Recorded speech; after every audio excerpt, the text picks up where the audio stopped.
عسلامة، مرحبا بكم في فيديو جديد على قناة عائلة فاطمة أو منظر.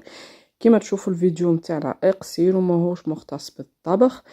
أنا واحدة من الناس وباسم عائلتي نقدم اعتذار للشعب الجزائري على اللي صار اليوم في تبرقة. الحادثة متاع الحافلة اللي صارت اليوم. نحب نقول اللي كل إنسان يمثل نفسه ما يمثلش جميع التوانسة. في الحادثة ذي حسب ما شفت في الفيديو انه ثم توانسة قاموا بضرب سائق الحافلة.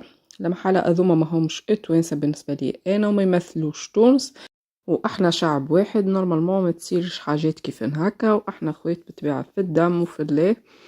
نورمالمون ما تصيرش حاجات هكا حتى لو كان سائق الحافلة يكون خاطئ ولا ارتكب خطأ، نجمو نستدعوه لمركز الشرطة ويدفع غرامة مالية ولا بالقانون، يعني ما تصيرش حاجات كيف هكا، لأنه عيب علينا نتصرفوا كيف هكا بطريقة غير لائقة تشوه صورة تونس بالنسبة للبلدان العربية ولا العالمية. لازمنا نتصرفوا بأسلوب راقي، خاطر هذاك يضرنا أصلا اقتصاديا وكسمعتنا وككل شيء.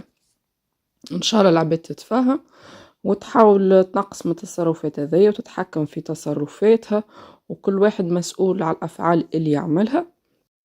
واحداث كيف هكا تقع الفتنة بين الشعوب، لازمنا نتريضوا في تصرفاتنا ونحكموا في ارائنا، وكان عنا كان عندهم هما الحق ولا احنا بالقانون كل واحد ياخذ حقه، لكن ما نصرفوش تصرفات كيف هكا سيئة تضر بينا وتهلك سمعتنا.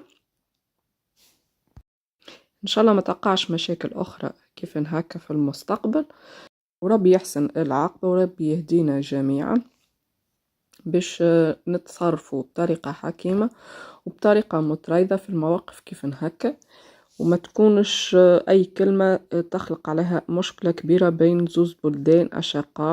والجزائر وتونس تعتبر بلاد واحدة، ان شاء الله تتعدى الحكاية على خير. وكما بقى لي نقولكم في لمين فيديو قادم ان شاء الله.